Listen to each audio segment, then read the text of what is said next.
ayat yang pertama Allah sampaikan dari surat Ar-Rahman itu apa? Ar-Rahman 'allamal Qur'an khalaqal insana 'allamahul bayan. Ya. Surat Ar-Rahman itu identik dengan seringkalinya kalau ada syukuran baca surat Ar-Rahman ya. Apalagi syukuran nikah, syukuran anak melahirkan, melahir gitu ya, dan seterusnya. Yang kaitan dengan syukur. Artinya memang surat Ar-Rahman itu adalah surat yang membicarakan tentang nikmat Allah baik dunia maupun akhirat, Pak. Begitu.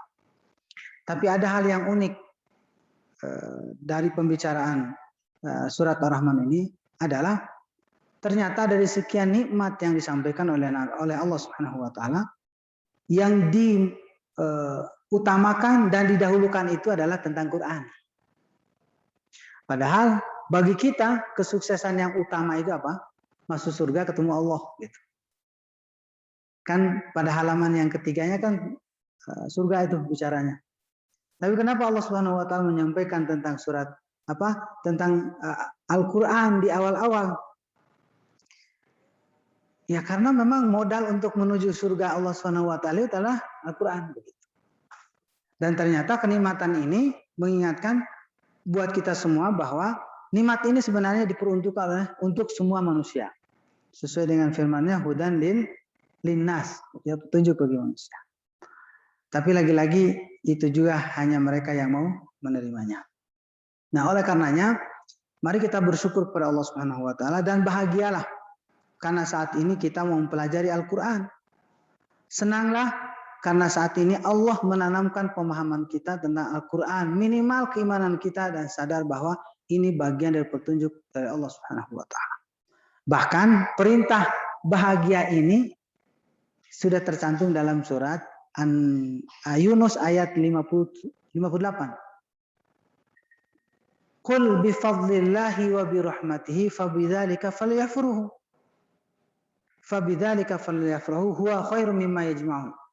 Katakanlah Muhammad kepada umatmu, hendaklah mereka itu bahagia dengan karunia dan rahmat Allah. Apa karunia Allah dan rahmat itu? Yaitu Al-Quran. Gitu. Jadi bahagialah kita kalau saat ini kita berinteraksi Al-Quran, berada di majelis Al-Quran, karena hakikatnya kita sedang mensyukuri nikmat yang begitu dahsyat, yaitu Al-Quranul Karim. Nah, di antara sekian pembahasan dan interaksi kita dengan Al-Quran, ya ini salah satunya. Ya, membicarakan tentang tadabbur, yang ternyata tadabbur itu cara praktisnya adalah dengan tartil. Walau nanti ada hal yang lain, yang faktor-faktor lain yang akan mendukungnya. Tapi ini yang menjadi hal yang sangat utama. Yaitu apa? Wujudkan kenikmatan tadabbur Quran itu dengan tartil. Nah, lalu pertanyaannya adalah kenapa harus kita bahas dulu tadabbur? Karena memang ini, Pak. Kitabun anzalnahu ilaika mubarakun liyadabbaru ayatihi waliyatadhakkara ulul albab. Jadi sebenarnya tadabbur itu merupakan tujuan dari tilawah, Pak. Artinya apapun interaksi kita dengan Al-Quran, ujung-ujungnya itu adalah kita mampu menghayatinya. Sebagus-bagusnya tilawah, seindah-indahnya suara kita membaca Quran, ujungnya adalah tadabbur. Sehingga di sini sudah jelas dikatakan bahwa kitab Al-Quran yang kami turunkan kepadamu penuh berkah agar mereka menghayati. Lihat tadab baru. Menghayati. Terus yang disebut tadabbur itu apa? Kalau bahasa kita itu dubur itu di belakang kan. Maksudnya adalah kita menggali makna di balik bacaan. Bukan lagi sekedar di balik arti. Karena kalau sebatas arti saja banyak orang yang tahu tentang arti atau bisa menerjemahkan, tapi belum mampu menghasilkan tadabbur. Walau memang modal utamanya memahami artinya. Nah, oleh karenanya lihat tadabbaru itu adalah menghayati setiap kata demi kata, arti demi arti yang ada dalam Quran itu. Nah, nanti kita coba bagaimana cara mentadabburi itu, ya. Nah, ini dulu bahwa ternyata ketika kita bicara masalah tadabbur itu hakikatnya adalah bagian dari puncak dalam berinteraksi dengan Al-Quran. Ya, karena kalimatnya itu untuk. Jadi Quran itu dibacakan baik oleh kita yang membacakannya atau orang lain untuk ditadaburi. Waliyatadzakkara ulul albab, dan agar orang-orang yang berakal itu sehat mendapatkan pelajaran. Itu pertama. Kemudian yang kedua adalah ini, Pak. Bahwa tadabbur itu konsekuensi keimanan, Pak. Dan ini ayat merupakan teguran buat para sahabat, apalagi kita. Alam ya'ni lilladzina amanu an takhsha'a qulubuhum lidhikrillahi wa ma nazala minal haqqi wa la yakunu kalladzina utul kitaba min qablu fatala alaihimul amad faqasat qulubuhum wa katsirun minhum fasiqun. Belum tibakah saatnya orang-orang beriman? Orang beriman, Pak. Kita ini diingatkan oleh Allah Subhanahu wa taala yang sudah meyakini bahwa Quran sebagai pedoman, gitu ya. Yang sudah benar-benar tertancap pada hati ini bahwa memang Quran itu adalah pembimbing saya dunia akhirat. Tapi justru dipertanyakan oleh Allah Subhanahu wa taala, belum tibakah saatnya orang yang beriman itu hatinya khusyuk, ya, di dalam berzikir dan mensikapi apa yang Allah turunkan dari kebenarannya, itu Al-Quran. Artinya apa?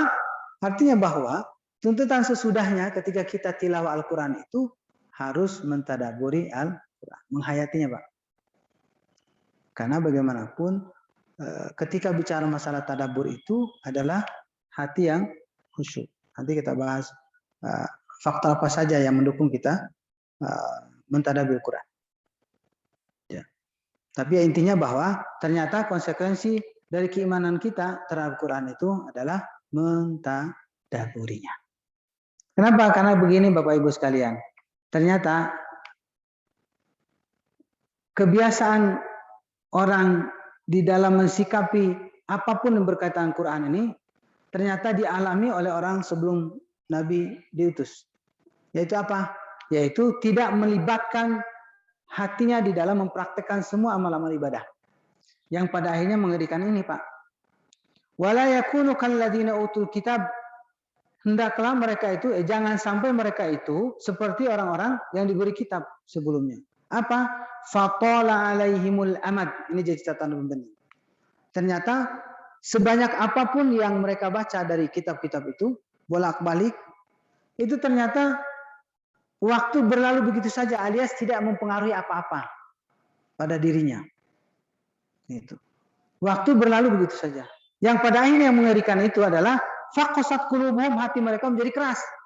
Padahal tujuan Al-Quran diturunkan atau kitab-kitab diturunkan itu apa? Untuk melembutkan hati, Pak. Surat Al-Anfal gimana? Innamal mu'minuna alladzina idza dzukirallahu wajilat qulubuhum wa idza tuliyat 'alaihim ayatuhu zadatuhum imana. Tuh, kalimatnya itu.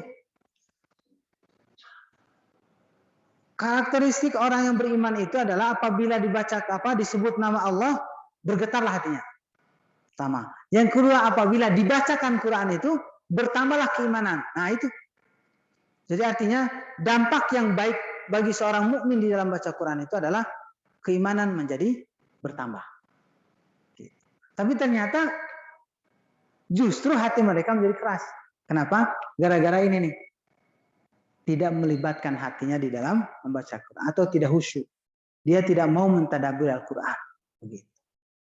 Jadi pentingnya kita tadabbur itu begitu. Agar tujuan utama dari Al-Quran itu tercapai. Liyatadzakkara, bisa diambil pelajaran. Begitu, Pak. Biasanya banyak panjang pembahasan tentang masalah ini, tapi singkatnya seperti itu. Yang berikutnya, Pak. Dan ternyata memang ini juga teguran buat kita semua.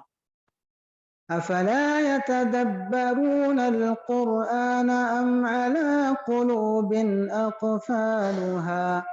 Apakah mereka itu tidak mau mentadabburi Al-Quran atau hati mereka keras atau terkunci? Nah, ya hati-hati Pak, kalau baca Quran tengaruh, nah kemungkinan hati bisa terkunci. Kalau baca Quran tidak memberikan semangat kita untuk melakukan aktivitas ibadah atau apapun aktivitas yang tentunya setiap hari menjadi sesuatu hal yang lebih baik dari sebelumnya, nah maka pastikan kondisi hati masalah. Tentu juga bukan untuk menilai orang ya Pak ya. Hakikatnya ketika bicara ini adalah untuk bisa mengontrol diri kita, mengontrol hati kita, gitu. Ya. Karena begini, ada kesimpulan sementara saya. Ternyata kalau mau tahu tentang keimanan kita, ya, cara mudahnya adalah lihat interaksi kita dengan Quran. Kalau interaksi kita dengan Quran, kita mau menikmatinya, gitu ya, semangat, ya berarti ini imannya lagi naik. Tapi kalau interaksi yang Quran menurun, ya baca Quran tengaruh, gitu ya, nah keimanan lagi turun. Apalagi tidak lagi baca-baca Quran, nah itu masalah itu, gitu. Salah, ya. Nah begitu Pak. Baik, inilah yang jadi catatan penting kenapa kita harus mentadabburi Al-Quran. Jadi yang artinya gini, untuk mencakup semua pembahasan 3 ayat ini, bahwa ternyata konsekuensi keimanan kita terhadap Al-Quran itu adalah diantaranya tadabbur. Ya, jadi itu yang menjadi kewajiban kita saat bicara masalah bahwa saya beriman kepada Al-Quran, berarti siap menghayati Al-Quran. Kita lanjut. Bagaimana cara mewujudkan kenikmatan tadabbur Quran itu, Pak? Caranya bagaimana? Tentu kita lihat bagaimana Rasulullah SAW berinteraksi. Jadi biar bukan ngarang-ngarang Abu Amr gitu, Pak. Ya, bukan karangan Abu Amr. Itu mengarang-arang itu cerita, ya tidak. Kita lihat interaksi Nabi kita Muhammad SAW dalam sebuah kisah singkat ini. Diceritakan di hadis Abdullah bin Mas'ud. Ibnu Mas'ud ini adalah sahabat Nabi yang bacaan Qurannya yang terbaik. Dan ternyata rujukan pertama ya tentang Al-Quran setelah Nabi itu adalah Ibnu Mas'ud. Nah karena itu ya Ibnu Mas'ud ini berduaan dengan Nabi dan dimanfaatkan oleh Nabi pada waktu itu. Lalu kata Nabi, qala li Rasulullah. Jadi Ibnu Mas'ud ceritakan kisahnya. Rasulullah minta kepadaku untuk kalimatnya apa? Iqra alayyal Quran. Wahai Ibnu Mas'ud tolong wahai Ibnu Mas'ud tolong bacakan Quran untukku. Jadi Nabi minta bacain Quran, gitu. Tapi uniknya jawaban Ibnu Mas'ud, qultu ya Rasulullah, aqra'u 'alaika wa 'alaika unzil. Hati-hati, ini dalam bahasa hadis yang ternyata juga ada di dalam bahasa Al-Quran yang nanti terjemahannya seperti halnya obrolan sehari-hari orang Arab. Yang ternyata ada juga cara kita menerjemahkannya salah. Yaitu ini Pak. Pakai A. Aqra'u 'alaika wa 'alaika unzil. Jadi kalau menggunakan A itu adalah pertanyaan takjub. Beda dengan limada. Kenapa? Nah itu udah, kalau kenapa itu cari sebab. Kalau kenapa. Tapi di sini A. Nah coba perhatikan dalam surat Al-Baqarah ayat 30 apa 31. Wa idz qala rabbuka lil malaikati inni ja'ilun fil ardi khalifah qalu a taj'alu. Pakai A. Jadi ketika Allah Subhanahu wa taala menceritakan ya kepada para malaikat, wahai malaikat, sebentar lagi aku akan menciptakan manusia sebagai khalifah di muka bumi. Lalu malaikat bilang apa? Ataj'alu. Bukan lima taj'al. Nah, itu kalau lima itu protes. Jadi nggak ada cerita yang sebenarnya malaikat protes. Gitu. Lalu apa maksud dari A itu? Yaitu ketakjuban. Kalau bahasa kita gini, hah, ya Rasulullah, nggak salah nih, nah kayak gitu. Nggak salah nih saya membacakan Quran untukmu. Aqra alaika wa alaika uzin. Nggak salah nih saya baca Quran sementara Quran itu turun kepadamu. Gitu. Bukan nggak salah apa? Kenapa sih Rasul suruh saya? Nggak begitu. Itu pakai limada ya teman. Gitu. Nah begitu juga dalam surat Al-Baqarah tadi. Sebenarnya malaikat itu bukan protes. Gitu. Tapi takjub, Allah ciptaan ini ya, sementara udah jelas ini manusia kerjaannya tumpah darah gitu. Seperti itu ya. Oke, sedikit melebar. Lalu apa kata Nabi Shallallahu Alaihi Wasallam? Naam inni uhibbu an asma' min ghairi. Ya, saya ingin mendengarkan Quran itu dari selain diriku. Ya, selain diriku. Ya udah, faqara'tu surat An-Nisa hatta ataitu ala fakaifa. Maka aku pun membaca surat An-Nisa. Ya, surat An-Nisa mulai dari awal gitu ya, nggak tahu pada waktu itu apakah sudah komplit surat An-Nisanya atau langsung ke sini. Kalau dari awal apa?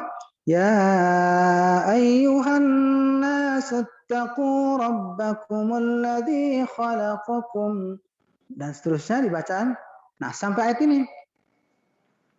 فَكَيْفَ إِذَا جِئْنَا مِنْ كُلِّ أُمَّةٍ بِشَهِيدٍ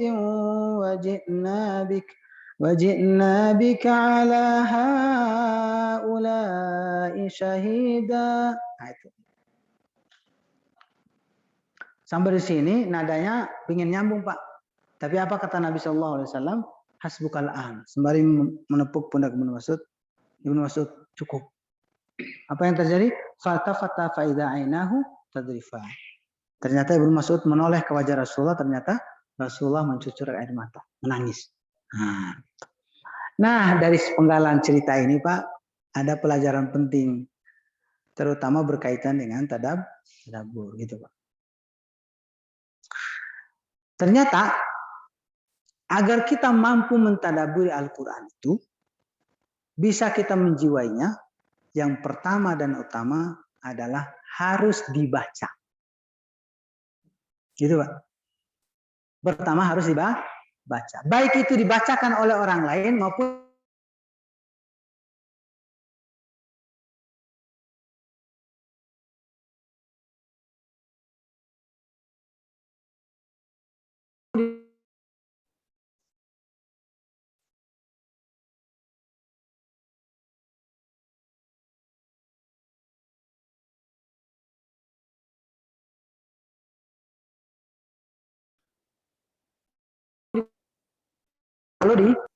nah oleh karenanya, jadi agar kita mampu mentadaburi itu, pastikan dulu bahwa kita membaca Al-Quran itu. Jadi tidak ada kata lain, baca. Apalagi baca Quran itu adalah pintu awal dalam berinteraksi dengan Quran. Pintu awal Pak. Baru kita menikmati ayat demi ayat, kalimat demi kalimat, itu kalau kita masuk ke dalam. Artinya pula bukan permasalahan saya tahu isinya. Nah ini juga harus diluruskan. Karena banyak orang yang apakah ngeles gitu ya, atau karena pemahamannya, lalu mereka mengatakan, ya yang penting saya udah tahu ceritanya. Kalau sudah tahu ceritanya, kenapa Nabi menyuruh Ibnu Mas'ud baca Quran? Padahal Nabi sendiri udah hafal. Gitu. Artinya sangat penting Quran itu dibacakan. Karena baru memberikan pengaruh itu kalau dibacakan. Gitu.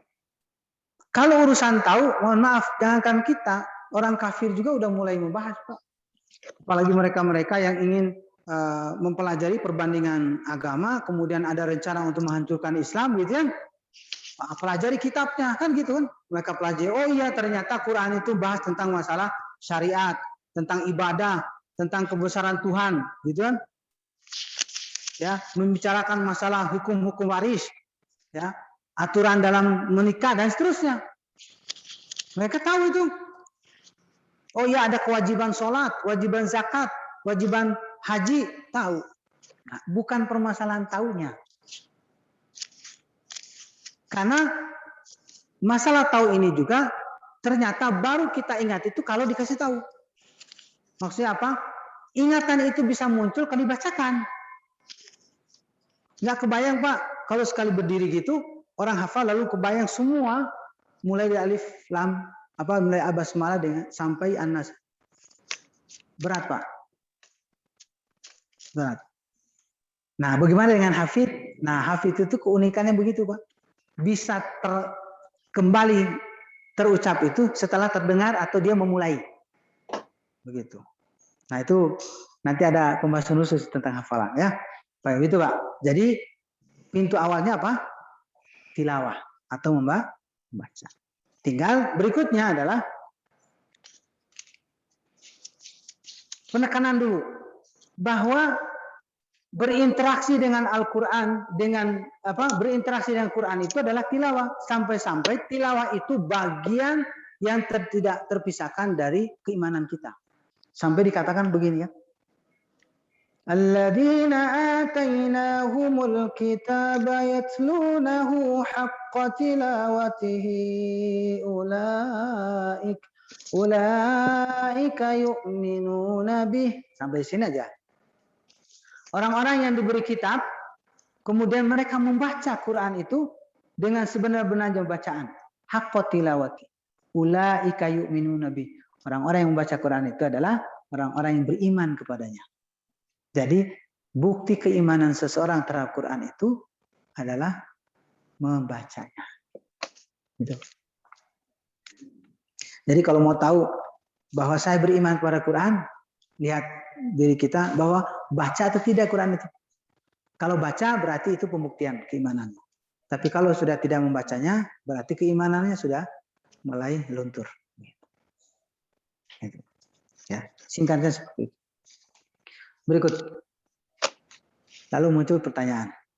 Baca yang bagaimana? Yang membuat sampai Nabi menangis. Gitu. Yang pertama adalah at-tilawatu bis-saut. Tilawah dengan suara. Harus disuarakan, Pak. Karena baru kita menikmati bacaan indah itu kalau disuarakan. Apalagi ada aturannya. Ya. Ada aturan qalqalah gitu kan, ada gunnah, gitu kan. Kemudian ada lebih panjang, bisa terdengar dengan jelas itu kalau disuarakan. Apalagi tadi bilang qalqalah ya. Kok nggak ada suara qalqalah? Qalqalahnya di hati, ya nggak bisa qalqalah di hati mah. Gitu. Ya. Nah kayak gitu. Jadi harus tetap disuarakan. Karena pengaruh Pak. Apalagi kaitan dengan nanti bahasan yang kedua begitu. Ada aturan main di sana. Dan memang betul bahwa kalau kita merujuk kepada kalimat yang ini, Pak.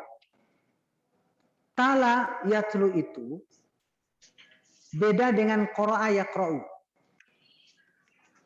Kalau iqra yang Allah perintahkan itu adalah umum. Bisa melafadzkan, bisa menganalisa, bisa mempelajari, yaitu iqra. Tapi kalau urusan tala yatlu itu khususon untuk Quran. Terus apa makna tala yatlu itu sebenarnya? Agar kita juga lebih mantap nih pemahaman kita ketika menyebut tilawah. Surat Asy-Syams, Pak. Wasyamsi wa duhaha wal qamari idza talaha. Demi matahari dan sinarnya di pagi hari. Kemudian dan demi bulan idza talaha apabila mengiringinya, mengikutinya. Terus kenapa urusan baca Quran disebut tilawah? Karena ternyata yang namanya baca Quran itu adalah mengikuti apa yang terdengar. Begitu. Mengikuti apa yang terdengar. Coba silakan Bapak Ibu mengikuti apa yang saya bacakan. Silakan diikuti. Bisa nggak? Nggak bisa. Berarti awalnya disuarakan oleh Jibril itu kepada Nabi. Yang kemudian diikuti.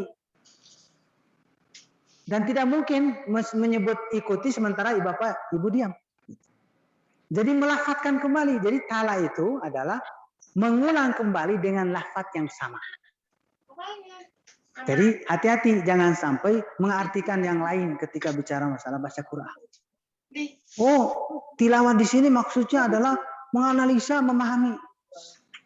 Sudah, jangan mengalihkan. Bilang aja malas baca begitu, Pak. Gitu. Apalagi sudah jelas di dalam surat Fatir, Pak. Ditambah lagi di sana. Innalladzina yatluna kitaballahi wa aqamus salata wa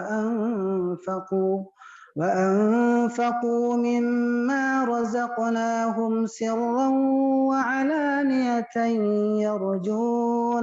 yarjuna tijaratan lan tabur. Kalimatnya luar biasa itu.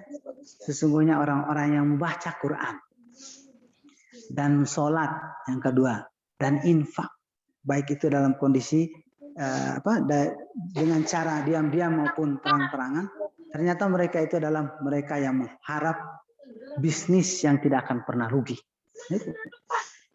Dan kembali lagi, ya tuh tidak menggunakan innalladzina yaqra'unal Qur'an, tidak begitu. Tapi ya, karena khusus yang namanya baca Quran itu melafadzkan. Nah, itu Pak. Kembali lagi pada masalah tadi, bahwa baru bisa dinikmati Al-Quran itu kalau dibacakan. Dan Bapak Ibu khusus di dalam mendengarkan bacaan guru-guru kita saat menjadi imam itu ya karena disuarakan. Tidak ada ujuk-ujuk pada semuanya nangis. Kenapa ini teh? Ada apa? Padahal tidak ada suara apa-apa. Oh ya, ingat sedih. Kehilangan laptop misalkan ya, atau kehilangan cincin ibu-ibu, nah perhiasan, itu beda lagi teman. Nggak bisa kita mentadabbur Quran tanpa dibacakan. Oleh karenanya pintu awal untuk mentadabbur Al-Quran itu adalah dengan dibacakan, dan dibacakan itu dengan disuarakan. Nah, beda lagi kalau udah urusannya, apakah Ustaz dikeraskan atau gimana? Sesuai kebutuhan.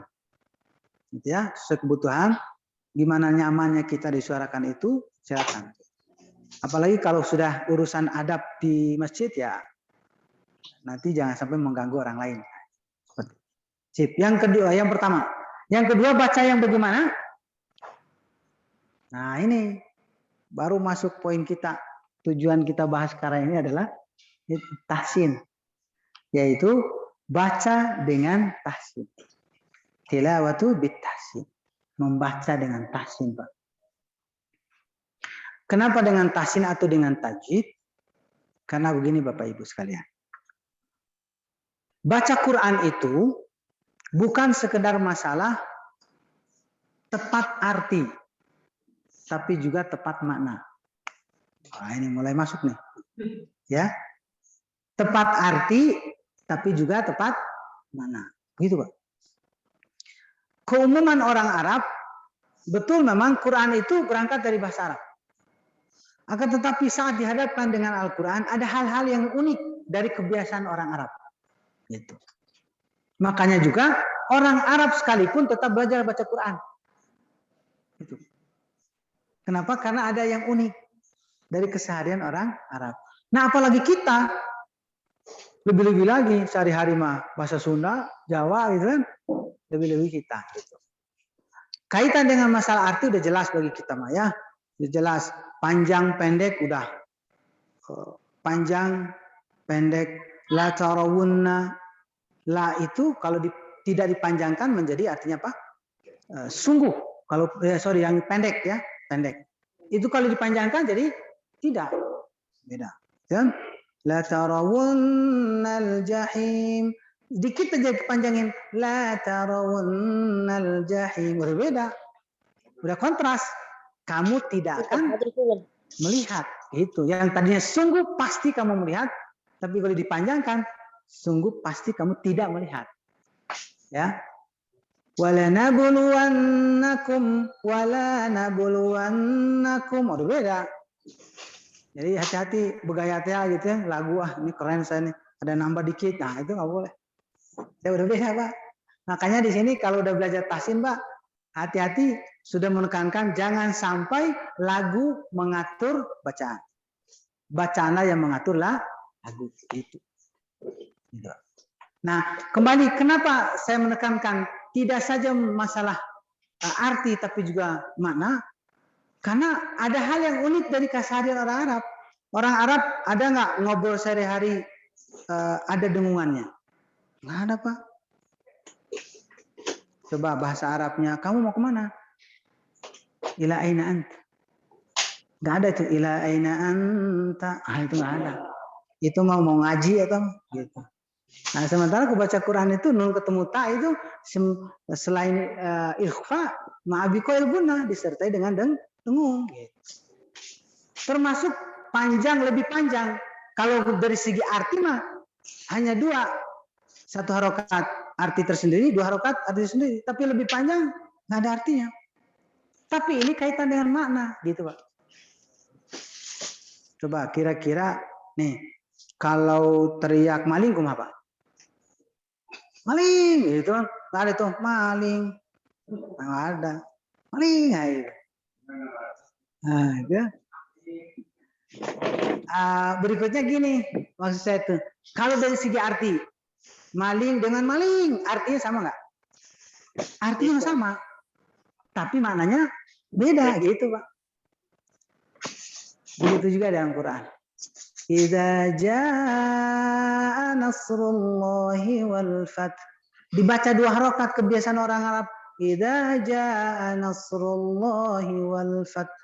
Sama artinya. Tapi kaitan dengan makna Pak. Dibaca lebih panjang itu menggambarkan proses dan waktu yang lama. Artinya apa? Ternyata datangnya pertolongan Allah dan kemenangan itu membutuhkan waktu yang lama. Dan itu tidak ada dalam arti Pak. Adanya saat kita mentadaburi sesuai dengan bacaan yang kita baca. Dari mana kita tahu bahwa itu membutuhkan waktu lama? Itu bacaannya. Idza jaa nasrullahi wal fath. Itu.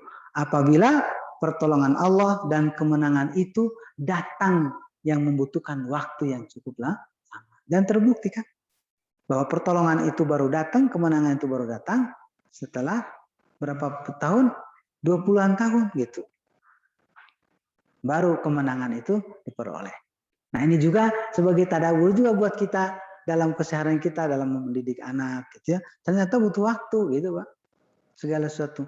Bapak Ibu sampai menjalankan studi yang cukup lama itu, ya itu memang seperti itu prosesnya.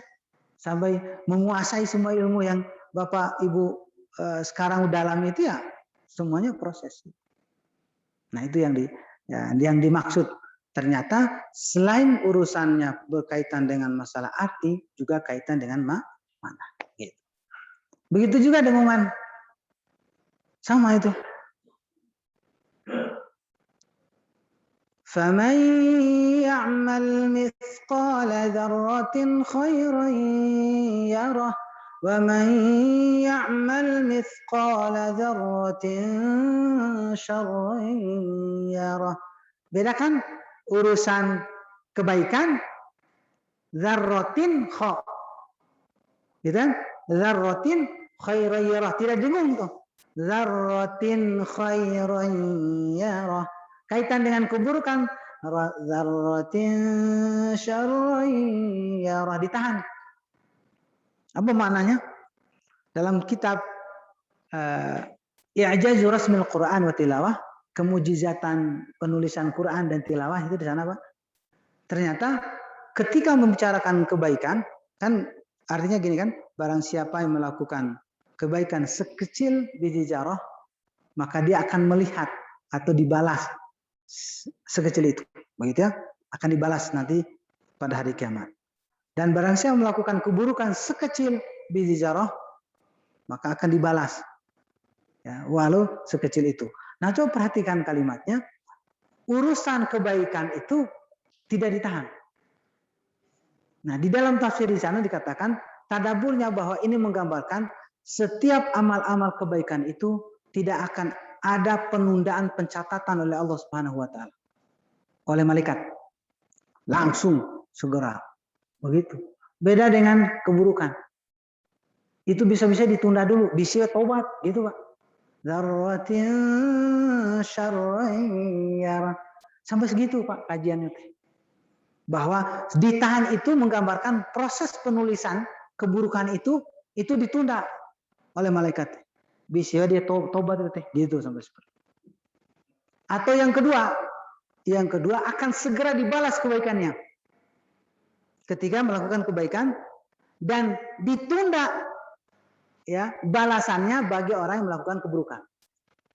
Makanya juga hati-hati, Pak. Kalau kita melakukan keburukan di sekarang, lalu kita kok nggak ada jendolna gitu ya, nggak ada bonyokna, nah, itu hati-hati. Itu bukan berarti Allah tidak lengah dengan keburukan kita. Dicatat dulu nanti, digebukna nanti di waktu di kuburan, itu bisa jadi kita. Nah itu jadi hati-hati, Pak. Ini peringatan, Pak. Nah gitu, Pak, makna dibalik aturan baca itu. Nah gitu. Jadi artinya aturan baca itu bukan sekedar masalah takut salah arti, tapi juga jauh dari makna-makna yang dimaksud. Makanya tegas sekali gitu ya, Allah Subhanahu wa taala menyuruh kita, ini teguran awal pada Nabi kan? La tuharrik bihi lisanaka lita'jala bihi. Saking pentingnya baca Quran itu, sampai Nabi pentingnya membaca Quran dengan tahsin itu, sampai Nabi ditegur. Wahai Muhammad, jangan kamu gerakan lidahmu untuk membaca Al-Quran itu karena hendak cepat-cepat. Atau dibalik, jangan kamu gerak lita'jala bihi. Nah itu. Lita'jala bihi itu apa? Cepat-cepat. Jadi udah nggak sabar pingin diucapannya gitu. Pas Jibril baca itu langsung diikutin. Nah itu nggak boleh oleh Allah itu. Ya. La tuharrik bihi lisanaka lita'jala. Inna alaina jama'u Quran. Tanggung jawab kami itu. Tenang aja Muhammad, tanggung jawab kami dalam mengumpulkan dan membacakannya. Ya. Fa idza qara'nahu fattabi' Qur'ana. Ini kata fa. Menggambarkan proses dalam bacaan itu begini Muhammad, apabila kami beres membacakannya, baru kamu mengikutinya. Nah ini belajar bahasa, kita rujuknya ke dalam hadis Nabi menerangkan tentang sholat, Pak. Kalau tentang sholat itu gimana? Kalau kata Nabi, فَإِذَا كَبَّرَ فَكَبِّرْ. Apabila imam itu takbir, maka bertakbirlah kamu. Tidak menggunakan فَإِذَا كَبَّرَ ثُمَّ كَبِّرْ. Artinya di sini adalah yang namanya fa itu adalah kalau bahasa kita namanya TikTok gitu. Jadi ini bicara selesai langsung jawab. Siga akad nikah gitu Pak, masih ingat ya masa lalu Pak? Gitu. Jadi tidak boleh langsung dipotong, tapi tidak juga boleh menunda-nunda. Jangan sampai imam teh sudah sujud kita tenang weh, sok weh duluan. Nah itu nggak boleh. Gitu. Itu fa itu begitu. Termasuk ini puntennya mungkin nggak tahu ada di sini atau nggak, mudah-mudahan nggak. Imam salam nih, assalamualaikum selesai kan? Ada yang masih usia terus ya, ditambah doa apa kek, gitu kan? Ya walau memang doanya benar begitu. Itu nggak boleh itu Pak. Bukan fa itu mah. Bukan gara-gara ini mah udah terakhir, nggak boleh. Kalau fa itu langsung dijawab gitu. Nah seperti itu fa itu. Nah begitu juga di dalam urusan ketika kita belajar. Ini kan Nabi itu mengingatkan tentang cara belajar Quran itu bagaimana. Ketika dicontohkan selesai, lalu ikuti. Jangan nunggu, ya udah nanti aja saya praktekin di rumah. Nggak boleh, langsung. Nah itu ini yang disebut dengan talaki itu apa? Talaki itu face to face-nya seorang guru dengan murid yang kemudian dicontohkan oleh gurunya lalu diikuti oleh muridnya. Begitu. Nah ini jadi kalimat ini menggambarkan bahwa ternyata prinsip belajar Quran itu adalah tahsin itu ayat guru. Nah, kemudian haqqa tilawati itu akan menghasilkan bacaan yang benar. Karena di sana ada contoh kemudian diikuti gitu. Jadi dan tidak boleh menyelisih guru. Selesaikan dulu. Ketika dicontohkan amma yatasaalun beres, baru amma yatasaalun. Nah, gitu. Harus sampai tuntas dibacakannya baru ikut. Begitu juga kata fa di dalam urusan tadi sholat. Kalau udah beres tuntas takbirnya baru ikuti. Jangan Allah, kita juga Allah belum beres akbarnya. Nah, itu salah. Tuntaskan dulu imam itu menyebut Allahu Akbar, lalu dijawab gitu. Apakah dengan takbir angkat tangan atau gerak turun? Gitu. Seperti itu Pak. Kata fa itu begitu. Sehingga TikTok lah, tek langsung. Ya, sip. Nah inilah prinsipnya di dalam urusan belajar Quran. Sampai diingatkan Nabi kita Muhammad SAW. Dan bahkan di dalam surat Al-Muzammil, saya nggak tahu ada di sini nggak? Nggak ada. Surat Al-Muzammil itu sampai sering kita dengar apa? Warattilil Qur'ana tartila. Sebab nuzulnya itu adalah apa? Karena Nabi buru-buru membaca Quran seperti ngobrol sehari-hari orang Arab. Diingatkan oleh Allah, ya Muhammad, bacalah Quran itu dengan tartil. Atau di dalam hadis itu dikatakan tamahul, perlahan. Perlahan Pak. Apalagi kalau nanti kalau kita sudah, ini udah bisa bicara tadabbur ya. Tadabbur itu nanti berangkat selain baca yang tepat, juga kaitan dengan masalah pemahaman. Nanti sebenarnya poin yang kedua ini, ya ditunda dulu. Tapi saya memberikan pembahasan singkat tentang masalah ini. Kalau kita sudah memahami baca Quran, memahami arti dan maksud, itu membuat kita itu ingin menikmati satu ayat itu dulu. Baru mau menyambungkan ayat berikutnya. Gak usah jauh-jauh surat Al-Fatihah Pak. Alhamdulillahi Rabbil Alamin. Dan praktek Nabi itu per ayat. Karena kalau kita menghayati dasar Pak.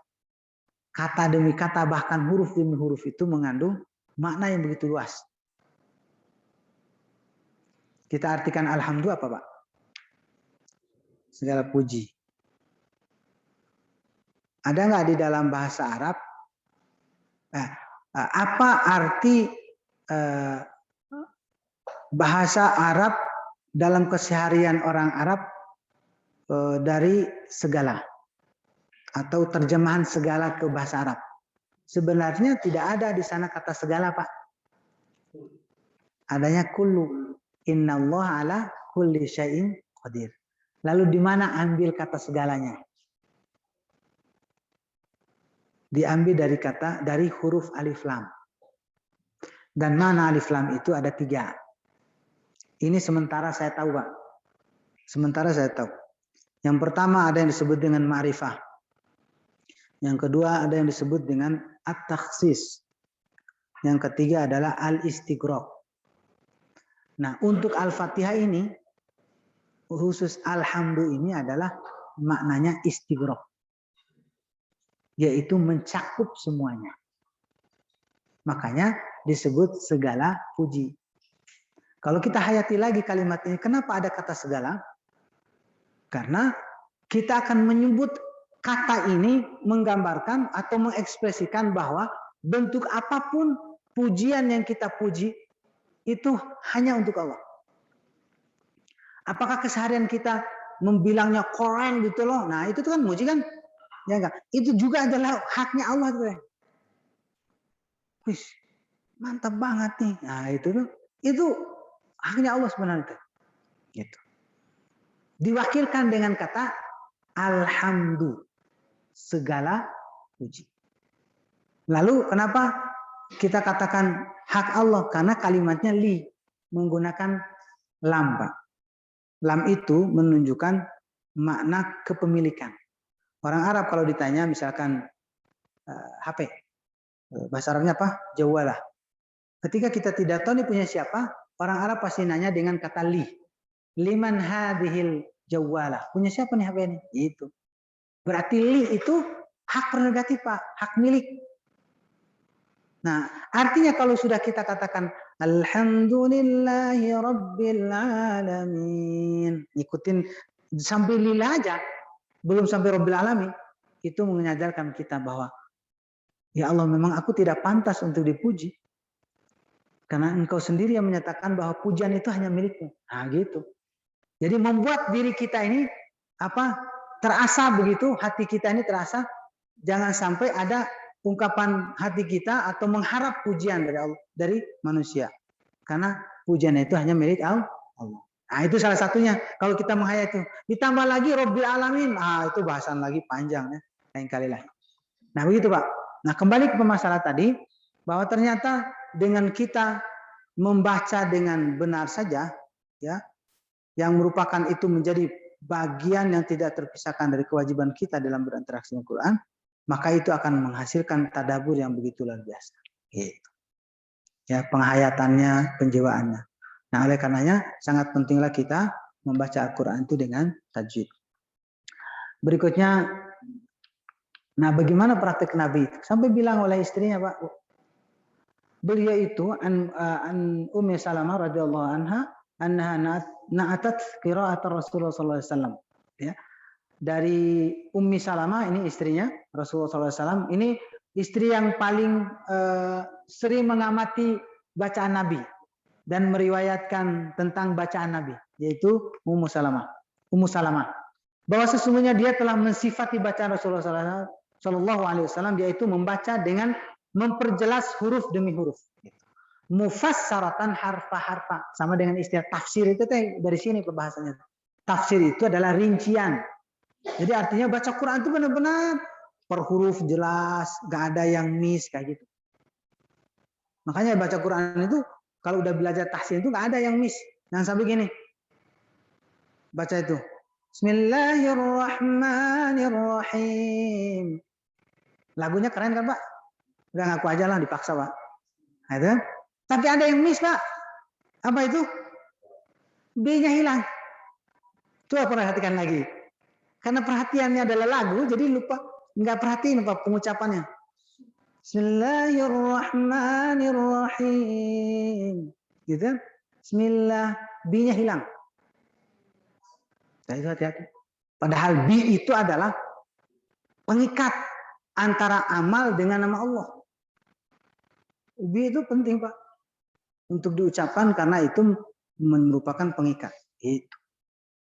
Alhamdulillahi Rabbil Alamin. Kalau lagu mah enak, tapi ada yang miss lagi. Alhamdulillah. Kita sering bacanya Alhamdulillah, Alhamdulillah. Hamzanya hilang. Nah, bagi yang paham, itu ada yang miss, maka dia harus membacanya Alhamdulillahi Rabbil Alamin. Nah, jadi harus jelas Pak. Ihdinas siratal mustaqim. Ihdina. Nah, jadi kudu jelas. Ihdina. Nah, seperti itu. Harus jelas, ya. Dan banyak yang miss di dalam urusan baca Quran karena ya tidak belajar tahsin. Padahal Nabi sendiri ya sampai diceritakan oleh istrinya bahwa beliau itu membaca Quran huruf demi huruf. Diucapkan dengan jelas. Dan itulah yang diikuti oleh Ibnu Mas'ud tadi yang sampai membaca Quran sehingga Nabi pun menangis itu karena mengucapkan kembali bacaan yang dibacakan oleh Nabi. Gitu, dengan benar ditambah dengan kalimat yang memang menyentuh hati Nabi kita Muhammad SAW. Fa kaifa idza ji'na, wahai Muhammad, bagaimana kami mendatangkan bisyahidin, gitu ya. Fa kaifa idza ji'na min kulli ummatin bisyahid. Muhammad, bagaimana kami datangkan setiap umat itu saksi bagi umatnya. Dan begitu pun wahai Muhammad, kami datangkan kamu sebagai saksi bagi umatmu. Akan ngeri Pak. Dan ternyata Nabi itu nanti jadi saksi buat kita semua.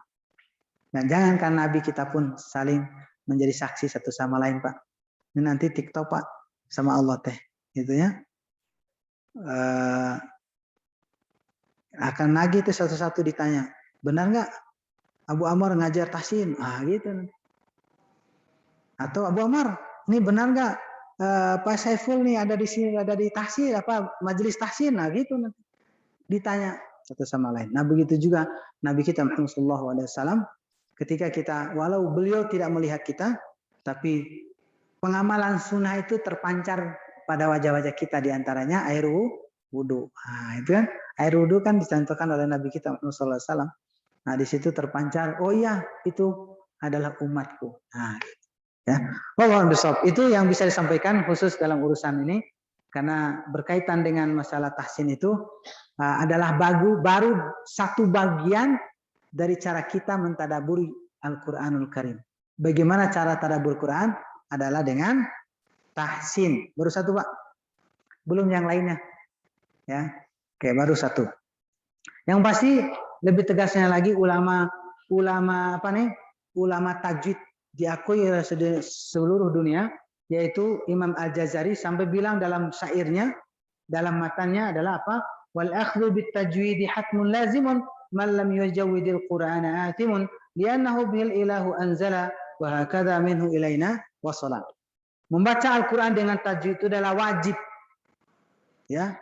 Jadi fardu ain, Pak, membaca Quran dengan tajwid itu, ya. Siapa yang tidak membacanya dengan tajwid, ia berdosa. Karena Allah menurunkan Al-Quran itu dengan tajwid. Coba perhatikan tadi ayat surat Al-Qiyamah tadi apa? Fa'idza qara'nahu fattabi' Qur'ana. Apabila kami beres membacakannya, maka baru kamu ikuti. Ada apa makna di balik kalimat itu? Menunjukkan bahwa Quran itu datang dengan aturan baca. Gitu. Nah, sehingga kalimat di sini, karena Allah menurunkannya dengan tajwid. Dan demikian Al-Quran darinya sampai kepada kita. Makanya ada istilah sanad, Pak, Bapak Ibu. Ada sanad, istilah sanad itu menunjukkan bahwa Quran itu tetap terjaga dari guru kita, gitu ya. Kemudian guru kita mendengarkan dari gurunya dan seterusnya sampai kepada Nabi kita Muhammad sallallahu alaihi wasallam. Demikian yang bisa saya sampaikan, karena snacknya sudah dibagikan. Nah, jadi disibukkan ya. Alhamdulillahirabbil alamin. Demikian yang bisa saya sampaikan, mudah-mudahan bermanfaat. Kalau ada hal yang perlu didiskusikan silakan berkaitan dengan materi yang kita bahas pada sore hari ini, dan semoga Allah Subhanahu wa taala mengabulkan sesuai dengan doa kita, Rabbi zidni ilman warzuqni fahman. Dan semoga Allah menambah ilmu bagi kita semua dan merezekikan pemahaman yang dalam sehingga kita mampu mengamalkan dalam keseharian kita. Aku qouli hadza wa astaghfirullah li wa lakum. Terima kasih banyak Ustaz. Ya. Ternyata kita mendapatkan informasi dan masyarakat yang demikian bagus untuk kita serahkan, kita menggunakan. Namun demikian barangkali banyak pertanyaan-pertanyaan yang ada dalam masing-masing. Saya menyediakan waktu kita jawab. Baik, persilakan mungkin dari sebelah kanan, Pak Arif, itu Pak Deki kan boleh tadi. Boleh bertanya langsung pada Direktur Taki ya.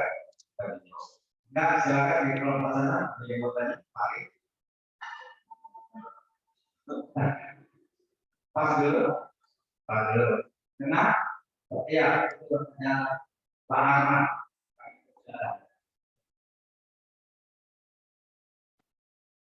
Assalamualaikum warahmatullahi wabarakatuh. Alhamdulillah. Nah, yang tadi kan kalau membaca itu mesti keras. Ini kan kerasnya itu. Kedua, apakah baiknya itu baca Qurannya itu lewat pengarang doa atau dalam. Nah, kemudian tadi kalau misalnya membaca itu Tetapi kalau misalnya di masjid itu kita nggak ada sendiri-sendiri. Nah itu gimana itu? Apakah boleh atau itu salah satu terserah atau lagi ini sementara itu dulu gitu Mas. Ya. Ada baca di dalam Betul. Sejujurnya ini sekalian masukan Pak. Saya juga baru diangkat jadi ketua DKM. Jadi bebannya tambah berat Nah, kesempatan juga buat saya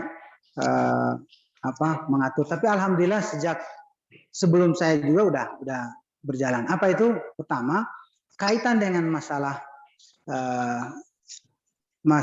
pengeras suara. Ya arahkan ke sana aja dulu ya. Nanti mau kaitan dengan lain bisa dibahas singkat. Bahwa azan itu sudah cukup untuk memberikan pemberitahuan kepada masyarakat. Termasuk urusan waktu sholat subuh. Dan dicontohkan oleh Nabi itu adalah azan pertama, azan kedua. Jadi untuk menambah lagi itu rasanya sudah overload. Kenapa? Karena begini. Selain membicarakan tentang kenyamanan saudara kita non-muslim, juga kaitan dengan kita bahwa ternyata bukan permasalahan kita tidak suka dengan, dan memang tidak boleh tidak suka terhadap Al-Quran gitu ya, tapi juga kita punya kegiatan juga baik itu di masjid maupun di rumah, apalagi subuh. Subuh itu ternyata bagi mereka-mereka yang sudah terbiasa qiyamul lail, itu saat-saat yang khusyuk bagi mereka itu sebelum subuh untuk banyak berzikir, tilawah Quran, Pak. Jadi jangan sampai kita di masjid ini zolim terhadap orang-orang yang seharusnya mereka khusyuk sholat qiyamul lailnya. Yang seharusnya apa? Sebelum sholat sebelum subuh. Yang dicontohkan oleh Allah, dicontohkan oleh Nabi dan bahkan diperintah oleh Allah Subhanahu wa taala. Wa bil asharihum yastaghfirun. Justru saat-saat sebelum subuh itu perbanyak istighfar masing-masing gitu. Jadi ini kalau boleh usul, ini saya bukan ngatur orang DKM sini, nggak boleh ngatur rumah orang. Nah kebetulan saya di sana udah nggak boleh. Tapi memang dari dulu memang tidak ada. Jadi udah cukupan saja dua itu. Kalau subuh ya azan itu, azan pertama dan azan kedua. Sisanya silent karena banyak orang yang ingin khusyuk di dalam zikir, dalam tilawah Quran, dalam qiyamul lailnya. Gitu Pak. Nah kembali kepada masalah tadi, kerasnya kumaha untuk tilawah pribadi sesuai dengan kebutuhan kita Pak. Karena ada dalam riwayat di hadis Nabi kita itu pernah Nabi itu menegur sahabat.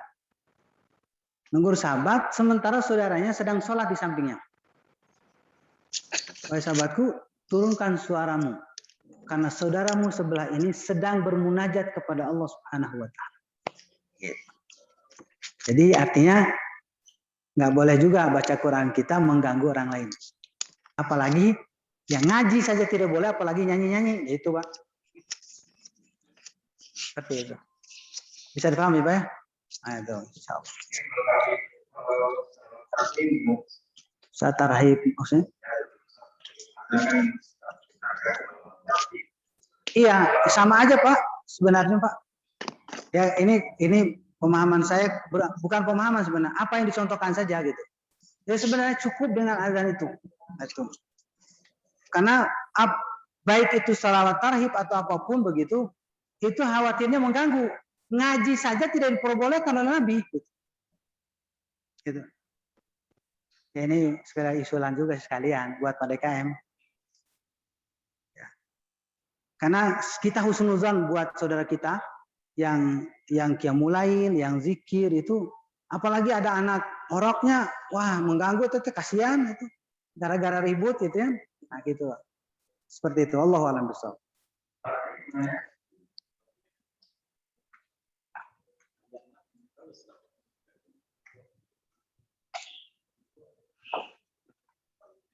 Setelah saya Amin. Baik. apa ya bisa setiap kali membuat saya sebetulnya makin menyesal. Saat itu saya lebih duluan belajar bahasa Inggris. Bahkan saya belajar bahasa Inggris supaya bisa keluar di bela-bela. Jadi saya melihat bahwa sekarang masih menggunakan belajar namun soal kemudian karena memang betapa keras. Dan saya juga sempat belajar namun soal dalam arti itu betapa ketatnya kalau ada kita mengerjakan ayat-ayat dan itu kan yang terasa. Untung sebelum itu terasa dengan bacaan. Nah, pesan saya mau nanya, kalau membaca Al-Quran, tetapi membacanya seperti tidak harus dilakukan, meskipun mengikuti tarjih. Sering misalnya disampaikan seperti oleh para ulama, tapi membaca langsung tidak dilakukan, tapi dibacakan seperti orang asing. Nah, itu hukumnya bagaimana? Apakah masih mendapatkan satu hukum seperti waktu khilafah atau yang sekarang itu hanya menyampaikan Al-Quran? Terus yang kedua, saya mendapatkan pengertian bahwa sebaik-baik tilawah menyimak dan itu ketika dilakukan sangat sok dan itu hadis atau pemahaman dari salah satu ketika memahami kenapa Nabi dan para sahabat menikmati betul sholat malamnya adalah dengan lamanya membaca Al-Quran dan dari situ kemudian sebaik-baik tilawah, sebaik-baik menggunakan Al-Quran dan sebaik-baik adalah ketika sholat. Oke, terima kasih Pak. Ini sebenarnya pernyataan Pak. Tapi betul. Yang pertama berkaitan dengan masalah bacaan. Ada dua dalam urusan belajar tajwid itu. Ada yang disebut dengan tajwidul huruf, ada yang disebut dengan tajwidul kalimah. Membaguskan huruf demi hurufnya, itu yang pertama. Yang kedua, membaguskan hubungan antar huruf.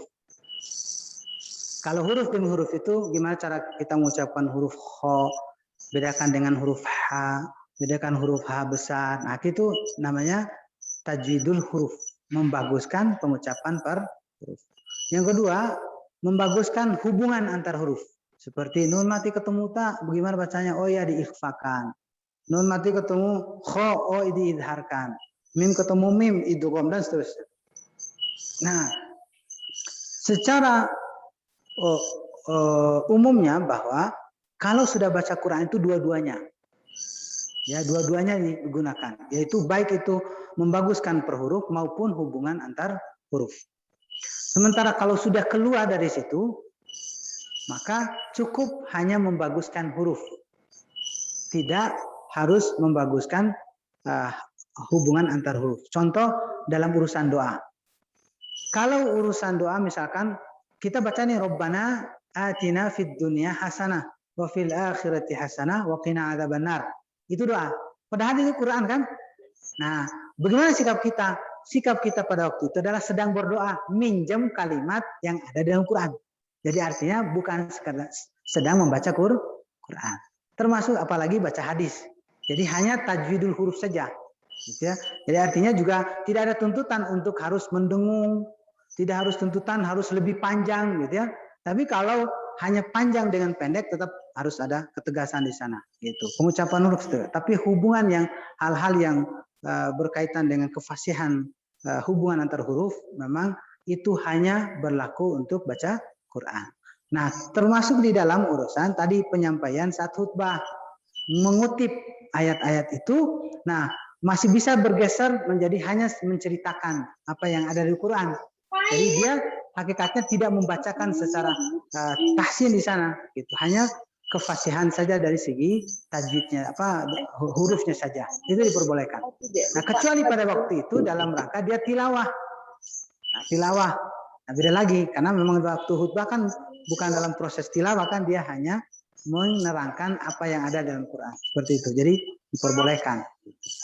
Nah, kecuali harus dia meniatkan untuk tilawah, ya udah dia akan menyampaikannya. Lebih bagus kalau dia mengucapkan dengan tahsin. Seperti itu. Yang kedua, kaitan dengan apa tadi, Pak? Jadi lupa. Oh iya, betul, sip. Sebaik-baiknya. Betul, Pak. Memang kalau mau menikmati Al-Quran sampai puncaknya itu saat sholat. Karena pikiran kita udah fokus di sana, apalagi suasana malam, itu paling full itu mah. Ya, sampai kita merasakan sakila, gitu kan, nilai yang begitu besar dan berbobot itu saat malam, dan bacaan yang paling dirasa fasih itu saat itu. Begitu. Jadi memang bukan sebuah dalil khusus, tapi hasil dari apa yang dipraktekkan oleh Nabi kita SAW. Sampai bisa berdiri lama itu ya karena khusyuk, Pak. Bukan dipaksa-paksa. Ya, kalau dipaksa-paksa itu biasanya ya, udah sakit turun ya gitu. Tapi kalau nikmati, udah nggak lagi memperhatikan kondisi fisiknya. Dulu pernah saya ceramah tentang cerita seorang mahasiswa Indonesia ikut makmum di Mesir, Pak. Ya. Dan ternyata di Mesir itu waktu Qiyamul Lail Ramadan itu ada yang semalam itu 5 juz. Kalau kita berapa juz? Juz 30 ya. Di sana itu semalam 5 juz, Pak. Gitu. 5 juz. Dan dia coba ikut, wah ini menantang challenge buat saya, kata dia gitu. Ikut. Dan memang dia ngincar mana masjid yang lebih dari kebiasaan orang. Wah di sana itu ada 5 juz. Wah siap datang. Gitu kan. Dia coba itu. Nyoba. Dan kebetulan ada kakek-kakek di sebelahnya. Gitu, Pak. Nah, mulai dia berdiri di sana. Jangankan untuk sampai 5 juz. Kan kalau dibagi 5 juz itu berapa halaman, Pak? Halaman, Pak. 1 juz kan 20. Berarti kali 5 berarti 100, Pak. 100 bagi 10? 10. Berarti 10 halaman 1 rakaat. Jangankan 10 halaman. 5 halaman saja udah mulai gerak, Teh. Ganti posisi, Teh. Gitu, Pak. Alah, ternyata lama ketang gitu. Orang Sunda masalahnya. Nah, gitu. Terus kumaha? Ya terpaksa, Pak, udah niat dari tadi juga pengen challenge kan, tantangan dahsyat ini. Ya, 1 rakaat 10 halaman. 2 rakaat 1 juz kan gitu. Pas beres itu tuh assalamualaikum 2 rakaat pertama alhamdulillah langsung ke belakang dia teh. Ya, cari kesempatan untuk istirahat begitu. Tapi sekali lagi udah niat, ya udah dipaksa tapi nunggu kan 10 halaman 1 rakaat ya tunggu halaman terakhir nanti baru ikutin kan gitu terus. Begitu seterusnya sampai dia tuntas. Cuman yang jadi pertanyaan beliau itu gini, iya ada di samping, aki-aki Pak, gitu masalahnya. Ini minum obat naon itu sampai berdiri lama gini, nggak bergeming gitu Pak. Penasaran gitu, penasaran beliau teh. Nah pas sahur bareng dia dekatin, ngobrol basa-basi lalu nanya, Syekh, nah gitu panggilan kakek-kakek di sana. Ya Syekh, kira-kira apa tipsnya sehingga bisa lama berdiri? Sementara saya tadi rakaat pertama saja sudah mulai bergerak-gerak. Gitu. Wahai anak muda, kata beliau itu. Kamu berdiri dengan fisikmu. Sementara aku berdiri dengan keimananku. Gitu. Jadi kalau iman yang berdiri, gitu kan, didasari keimanan, tidak terasa Pak capek nama, gitu. Tapi kalau hanya fisik saja, kita andalkan pada waktu itu, ya udah yang ayah memperoleh Pak, gitu. Gitu Pak. Ya. Jadi kalau mau mantap ya saat malam Pak, ya. Dan didasari oleh keimanan. Makanya kenapa baca Quran itu mulai dari a'udzubillah biar setannya tidak menggoda gitu Pak. Kalau nyatanya tetap gitu. Nah ini harus dilatih, semuanya dilatih. Wallahu a'lam. Begitu Pak.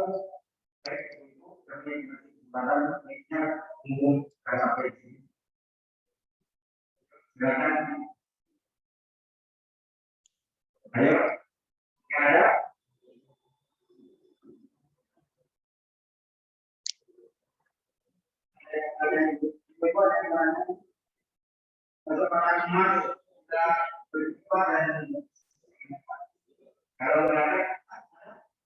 Kalau enggak kami biasa duduk. Ada lagi setelah ini? Oh ya.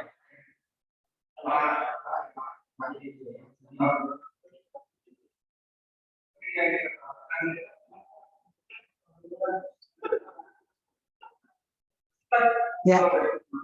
Waalaikumsalam warahmatullahi wabarakatuh. Sama-sama Pak. Mantas Pak, apalagi diomelin mengerti banget. Silakan Pak, silakan.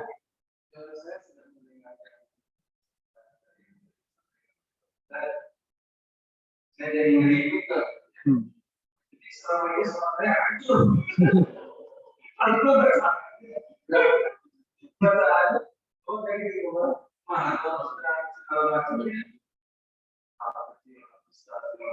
Betul.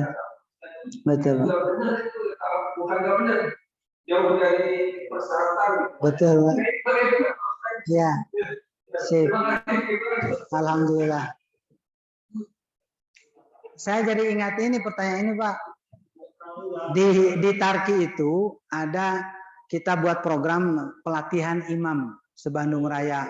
Sudah 15 angkatan. Kita tunggu saja pertanyaannya, dan pertanyaan yang pertama itu seperti Bapak. Gitu. Berarti selama ini Ustadz saya ngimaman hancurnya gitu. Ya udah, berarti ya itulah. Itu yang kita inginkan Pak. Jadi nggak perlu lagi kita negur satu-satu, datang ke masjid satu-satu, Pak salah, kan bisa bonyok kitanya, gitu ya. Nah dengan kita mendatangkan mereka di satu tempat, gitu ya, bagian dari penghormatan, tidak menjudge mereka di hadapan orang begitu, alhamdulillah Pak. Minimal sadar gitu Pak, gitu Pak. Nah alhamdulillah itu teh poin utama itu tuh Pak. Nah sadar Pak, gitu. Nah kalau sudah sadar tinggal kita lanjutkan gitu, tidak ditindaklanjuti dengan ayo kita sama-sama belajar gitu Pak.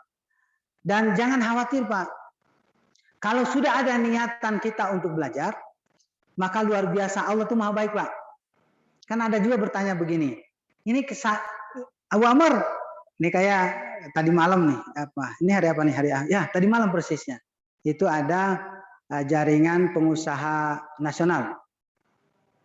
Jaringan pengusaha nasional belajar juga nih setiap malam mingguan sama saya. Ini saya belajar tapi banyak salah, gimana ini? Nah, tenang Pak, samahannya ini mungkin terlalu ekstrim saya mengilustrasikan. Samahannya gini, ketika kita tidak ada makanan lagi, yang dimakan itu adalah punten, babi, cuman adanya babi. Lalu pertanyaannya, apakah saat kita makan babi itu, apakah itu halal atau haram? Coba jawabannya gimana Pak? Hah? Halal. Jadi berubah ya hukumnya. Bapak tetap haram. Nggak bisa jadi halal. Cuman fala itsma alaih. Tidak ada dosanya. Gitu. Tetap haram ya, mau jadi halal, enak banget. Kalau begitu, goreng aja, tambahin lagi sedikit. Nggak bisa tuh. Nah, begitu juga kalau kita sadar dengan bacaan kita bahwa banyak salah, tapi kita tetap belajar, namun tetap dia salah, dimaafkan oleh Allah Subhanahu wa taala. Gitu, Pak. Gitu ya. Nah, ini maaf baiknya Allah tuh gitu, Pak. Dimaafkan, tapi syaratnya belajar gitu. Gitu, Pak. Gitu, Pak. Ayo kita belajar gitu aja intinya mah. Jadi belajar, insya Allah lambat laun terkikis, Pak. Kekurangan kita terkikis, asal istiqomah saja, gitu ya. lambat laun. Saya yakin itu dan pastikan bahwa yang mengajarkan kita itu adalah Allah tadi. Allamal Quran. Udah, kalau sudah kita belajar, udah beres semuanya. Karena Allah sendiri yang mengajarkan dan hasilnya itu adalah kita serahkan kepada Allah. Itu. Karena yang dilihat oleh Allah itu bukan hasil, Pak, tapi prosesnya itu, Pak. Satu-satu dites sampai stres gitu kan, keringatan. Ibu-ibu pernah ngalamin kan? Nah, itu stresnya itu pahala, Pak. Gitu, ya. Jadi kesimpulannya apa, Pak? Oke, belajar, Pak, ya. Kita belajar insyaallah. Gitu. Alhamdulillah. Sip. Mangga. Wassalamualaikum warahmatullahi wabarakatuh. Mengenai bahwa ada itu apa ada kita sebelum membaca Al-Quran, sedang membaca Al-Quran dan setelah membaca Al-Quran.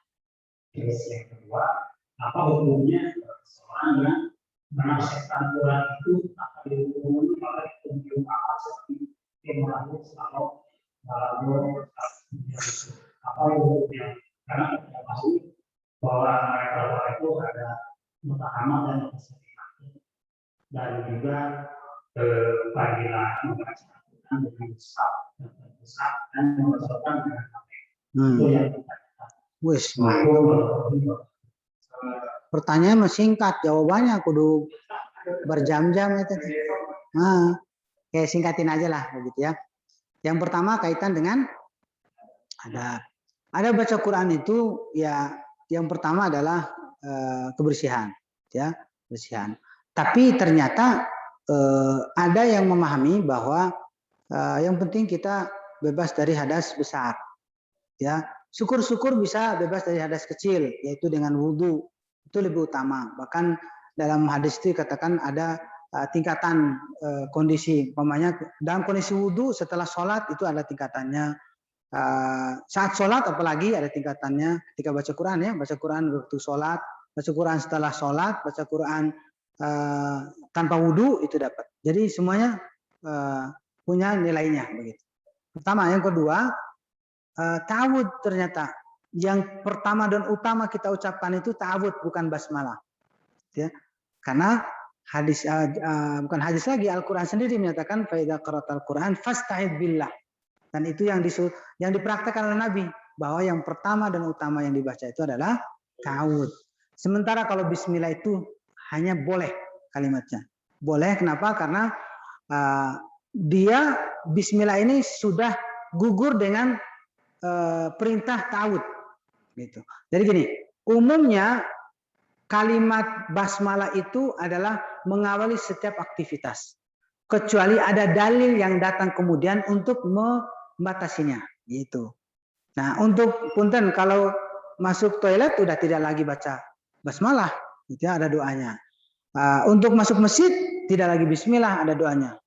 Gitu kan? Allahumma ftah li abwaaba rahmatik. Nah, begitu juga baca Quran tidak ada doa khusus kecuali a'udzubillahi minasyaitonir rajim. Kalaupun pengin basmalah silakan, begitu. Seperti itu, Pak. Nah, kemudian yang berikutnya adab adalah bitahsin. Ada baca Quran itu adalah dengan tahsin. Jadi tidak serampangan, ya.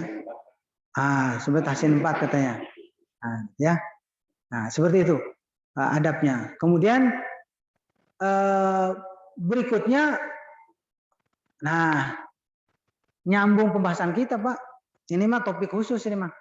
Bagaimana cara mentadabbur Quran? Pertama tadi apa? Baca dengan tahsin kan. Nah, yang kedua adalah bacalah dengan menyertakan hati. Ini pembahasan khusus, Pak. Mudah-mudahan diundang lagi gitu maksudnya. Ya, karena bahasan khusus tentang masalah hati. Nah, itu.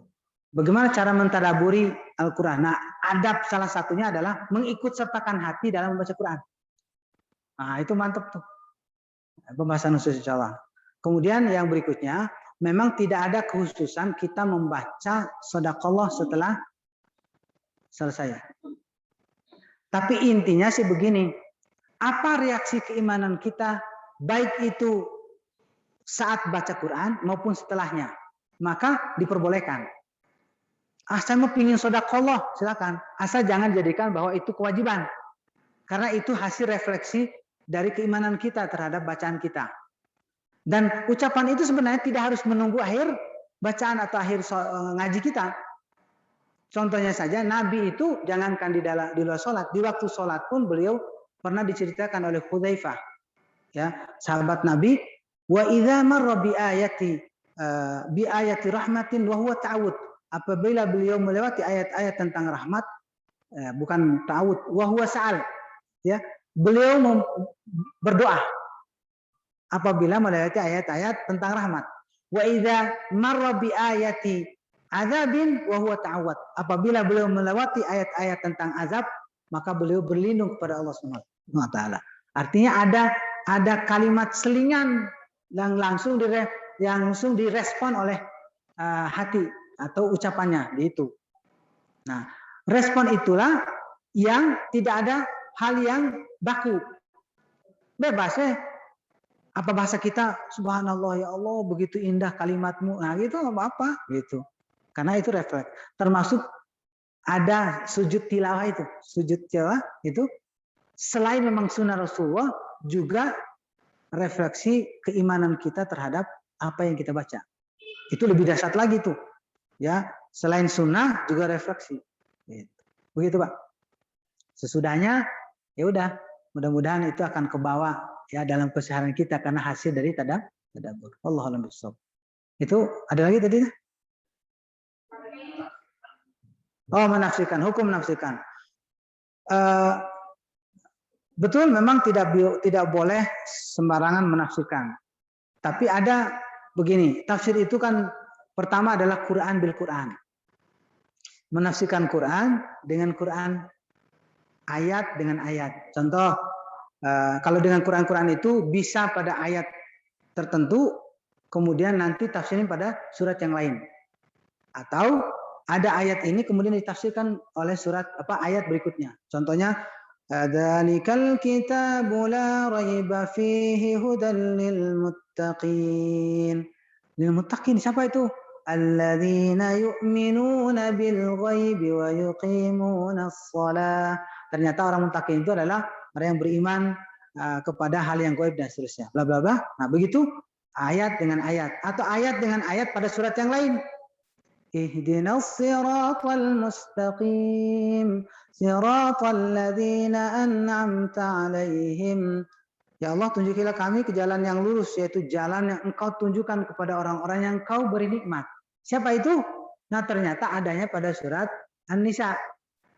Nah, surat An-Nisa itu ternyata yang disebut dengan orang-orang yang diberi nikmat itu adalah minan nabiyyin was-siddiqin wasyuhada'i was-shalihin. Nah, itu jadi tafsir tafsir Quran bil Quran. Ya. Ada juga Quran dengan hadis. Nah, itu nanti terangkan wa aqimus shalah, perintah salat. Ada di mana itu cara salatnya? Nanti ada di hadis Nabi kita Muhammad sallallahu alaihi wasallam. Begitu. Nah, kemudian hadis Quran dengan qaulus sahabah. Perkataan para sahabat. Waratil Quran tartila. Nah, itu teh. Oh, ternyata adanya tafsir para sahabat. Seperti Ali bin Abi Thalib menyatakan yang namanya tartil itu adalah at-tamahul, perlahan, atau tajwidul huruf wa ma'rifatul wuquf, membaguskan huruf ya dan tahu di mana dia berhenti. Nah, kayak gitu. Nah, adanya di mana pemahaman seperti ini? Ya udah, tafsir-tafsir yang sudah baku, yang klasik seperti tafsir Ibnu Katsir, nah gitu ya. Tafsir Jalalain, nah kayak gitu. Seperti itu. Nah, sekarang pertanyaannya, apakah selama ini beliau yang tadi mungkin ada beliau itu menafsirkannya sudah keluar dari jalur itu? Nah, maka coba kita perhatikan. Kalau memang sudah jauh menafsirkannya ya berbahaya begitu. Tapi ada juga yang tafsirnya begini, tafsir tapi bit tadabbur, penghayatan. Tapi penghayatan ini tetap juga kembali kepada makna aslinya. Contoh yang tadi saya bilang. Alhamdulillahi Rabbil Alamin.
Tapi roh batul lain kata roh. Lalu pertanyaannya, jadi apa makna roh itu? Lihat saja apa itu. Nanti terlihat nanti yang dilihat perbuatan roh itu. Ibu, kadang-kadang ini ibu sampai rumah ayo.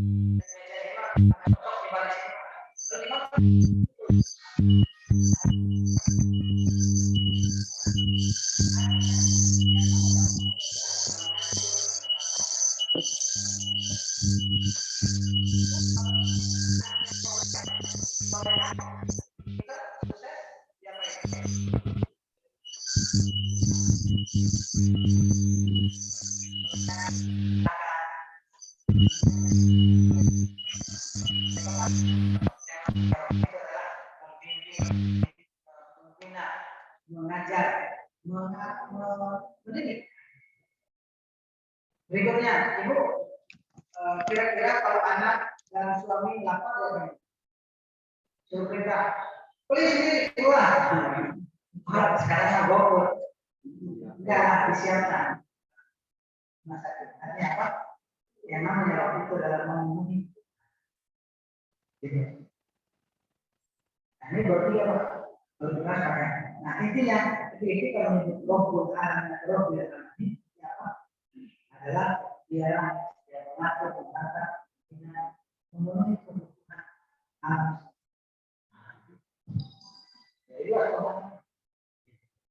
Jadi bukan sekedar kata Tuhan, karena Tuhan kita sendiri. Oh, Tuhan menciptakan selesai. Tuhan zat yang dijual itu. Karena kalau itu bukan berkaitan dengan masalah yang digunakan. Karena nanti ada kalimat sesudahnya sampai kita bersumpah setiap karena berdoa. Karena berarti tentang pujian yang Allah karena itu. Nah, itu kaitan dengan kita begitu nanti berangkat dari pemahaman ini. Kalau kita masih itu harus berangkat dari pemahaman tentang Allah. Nah, jadi dilanjutkan baca itu jadi tadi yang ketiga mungkin karena sudah hafal saat terakhir apakah kita kayaknya membaca Quran di membaca Mushaf atau membaca Mushaf betul ya. Ya, memang formulanya utamanya dalam ya. Tapi bukan berarti udah nggak usah. Kalau justru nanti kalau dia terbiasa dengan hafalan itu pasti membayangkan tulisan. Makanya nanti kalau ada program hafalan ini memang harus dilihat karena rekaman pertama dan utamanya nanti adalah tekniknya. Makanya kenapa ada biaya itu mengapa musik karena itu katakan tapi kalau kita dapat tidak harus melihat karena sudah kebayang tulisannya. Nah, buat kita yang baru belajar kalau di apa memang harus belajar untuk melihat walau tidak ada bicara tentang kalau menghafal di posisi ini dari membaca di sebelah kanan bawah di sebelah kanan berdepan selesai karena itu langsung ke belakang dan pasti gitu Pak. Sementara yang saat ini sangat praktis hanya dalam keadaan yakin ya apa cuma hanya godaan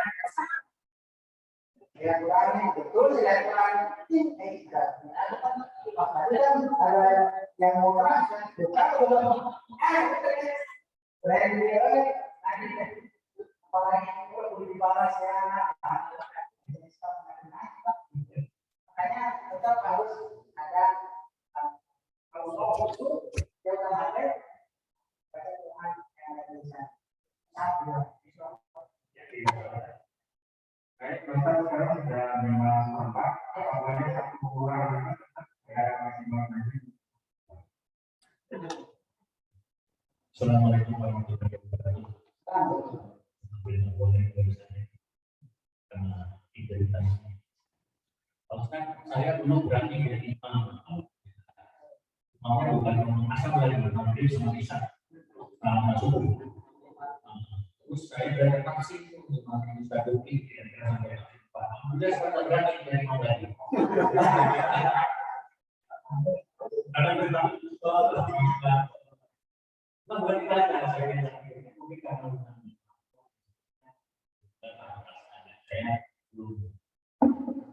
itu bukan pertanyaan dari komentar. Yang jadi pertanyaan mas sebelum sederhana. Assalamualaikum. Imam itu nunggu dua-duanya sama itu, atau sama langsung saya gimana ya? Jadi ada memang bicara masalah fikih ya. Wajib salah, apabila dia salah, maka itu dia salah berarti bisa saja salah pertama atau berikutnya. Atau tuntaskan dua-duanya. Jadi dibolehkan dua-duanya. Gitu ya. Asal jangan sampai dibiarkan imam sudah doa, kita masih terus ya. Nah, itu jangan gitu ya. Jadi boleh memilih langsung langsung salam pertama langsung dijawab gitu ya, atau dua-duanya tuntaskan baru kita memulai gitu.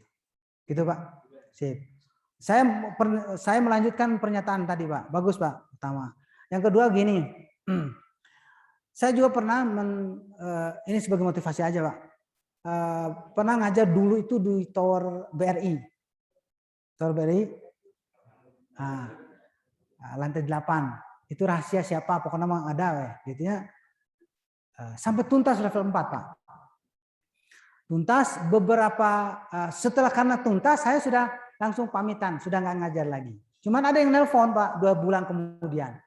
Abu Amr kenal nggak si A? Oh kenal banget Bu, kata saya begitu. Bangga kan, kenapa? Karena udah dia tuntas level 4 gitu Pak.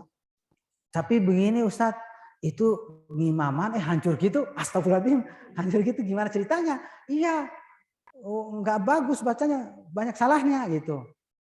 Dari situ saya mengambil pelajaran Pak.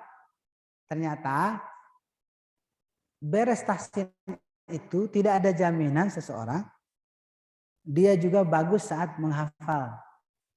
Jadi kalau menguji kemampuan seseorang dalam tahsin itu, ujilah saat hafalannya. Gitu Pak. Nah ini apakah Ustadz Luki sudah menguji hafalan Bapak? Nah itu perlu diperhatikan. Nah itu. Karena ada juga hafalan kita itu hafal cangkem Pak. Gitu. Nah perlu disetorkan lagi gitu maksudnya. Setorkan dulu. Saya ini udah lancar An-Nas. Nah coba buktikan dengan tahsinnya. Nah kemarin kan Qul a'udzu birabbin nas, malikin nas. Nah ini kelewat gunanya. Qul a'udzu birabbin nas, malikin nas. Nah gitu. Nah, harus diuji juga gitu ya. Nah itu catatanlah buat kita. Kalau tahsin itu jangan anggap selesai. Nah, tapi harus buktikan juga tahsinnya pada hafalan surat-surat pendeknya. Bisa nggak diterapkan dalam hafalan surat yang sudah terbiasa itu. Begitu. Karena kenyataan begitu Pak, ini pelajaran. Tapi kalau sudah bagus ya, bagus ya, alhamdulillah. Lanjutkan Pak, jadi imam Pak. Baik. Jadi pada terakhir pelajaran ibu seorang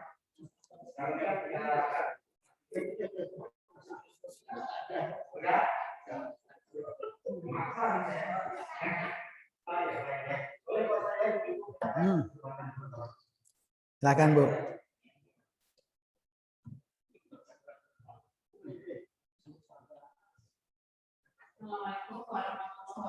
Waalaikumsalam warahmatullahi wabarakatuh Ibu. Iya.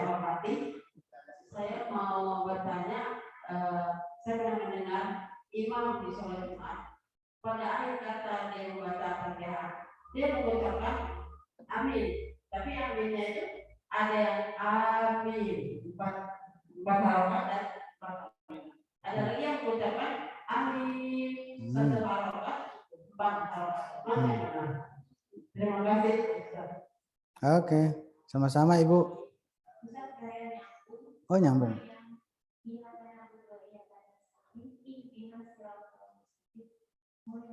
Yang terakhir Ustaz,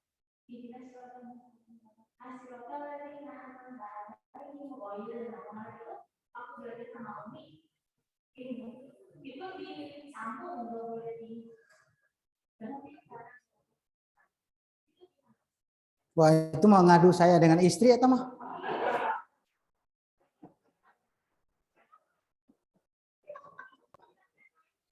Oh, gitu ya. Sip lah, tenang Bu atuh. Oke. Wah, nanti sampai di rumah ribut ya sama istri saya teh. Baik, gini aja.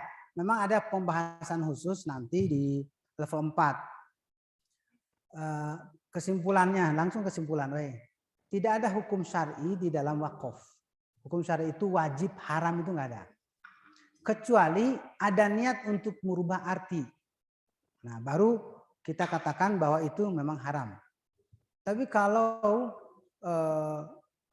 kita berhenti, kita paham di situ satu lafaz bagian yang sudah sempurna, nggak jadi masalah. Gitu. Kalau mencari keutamaan, betul ada keutamaannya. Nah, itu. Nah, sekarang kembali kepada surah Al-Fatihah. Jadi kenapa jadi loncat ke pertanyaan pertama dulunya? Saya jawab dulu pertama. Ya udah, gini aja. Yang benar itu dua-duanya. Amin. Atau lebih panjang nggak apa-apa, asalkan A-nya yang A-nya itu 2 harokat.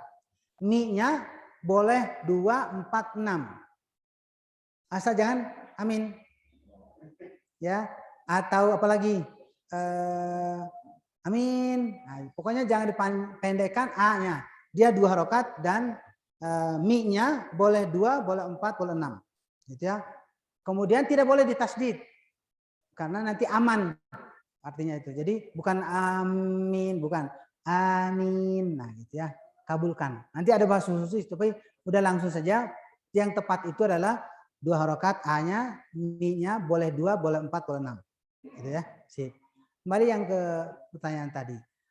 Nah, di Al-Qur'an riwayat Hafiz itu cetakan Indonesia itu ada apa?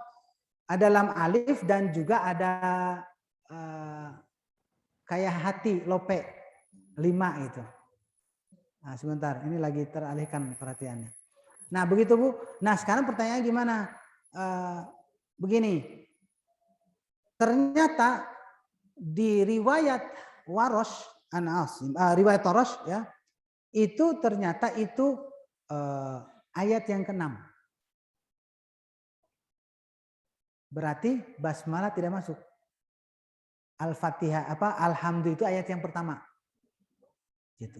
Jadi nanti kita cek aja Quran cetakan khususnya cetakan Indonesia ada alif lam alif kemudian hati itu ternyata di riwayat yang lain seperti riwayat Warosh itu adalah 1 ayat.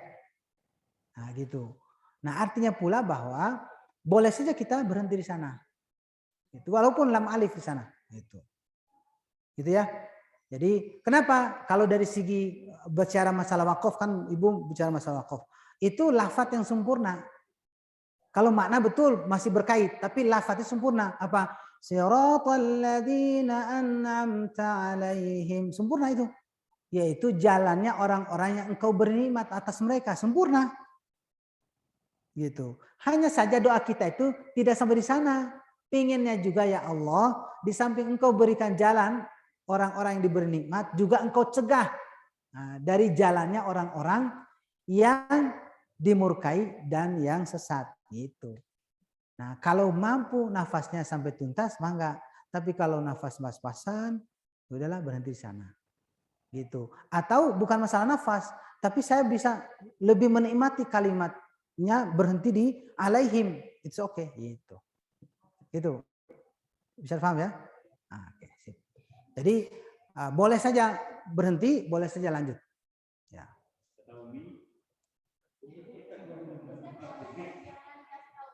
Oh ya tenang, tenang ya. Terima kasih. Ya. Mudah-mudahan